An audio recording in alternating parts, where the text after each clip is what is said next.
So I know the temperatures were hot in Victoria, but were the real estate sales as hot?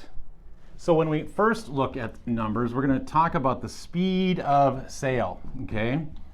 And we do that with days on market. How many days on the market, on the median, so half of the homes sold faster, half of the homes sold slower than this number of days. And this is to pending, by the way. So that means either there was no inspection, which happens about a third of the time, or they did an inspection and it got released within that time frame. So single family homes, 23 days. So that's pretty darn fast, 23 days. It's a little slower than some of the area, but again, Victoria also, the numbers are skewed a little bit because these are existing sales, not new construction. Now, how long did it take in June? 23 days. So this is July, this is June, okay? And how long did it take in July of 2024? 15. So if we go back to 2024, it took 15 days.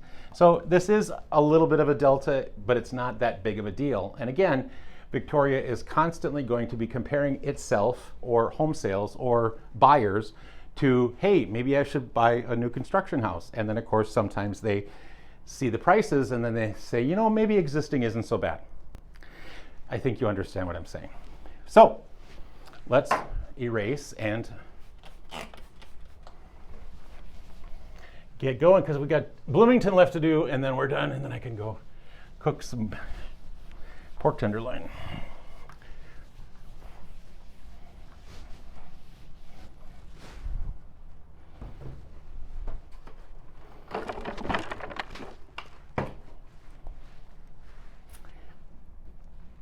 So price per square foot, so this is sold price per square foot in Victoria for last month, single family, was $211 a square foot. Now this is finished square feet.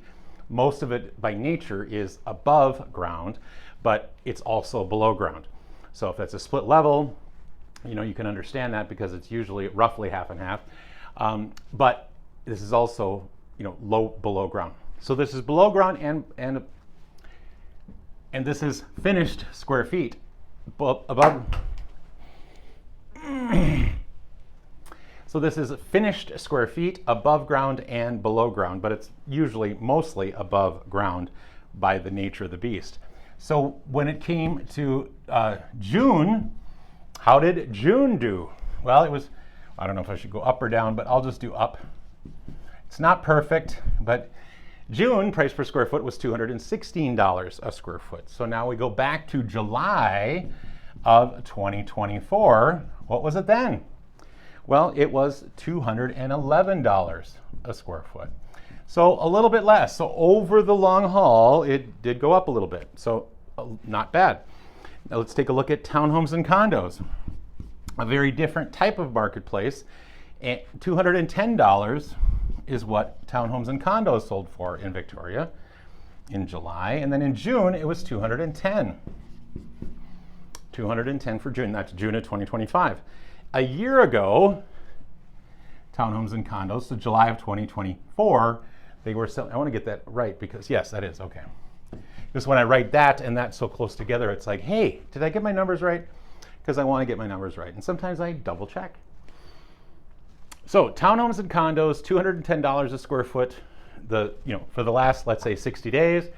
And July, a year ago, they were $202. And by the way, what is that? That's, I don't know, give or take a nickel or two. That's about 4% maybe. So that's a decent, healthy increase in pricing structure. And we'll look at prices a little bit more here. The most interesting statistic to me from Victoria for July is this. So single family homes sold for, now this is the average closed price, sold for $775,000. That's the average, okay? That's not new construction. That's not new construction, should I say that again? A year ago, it was $730,000, okay?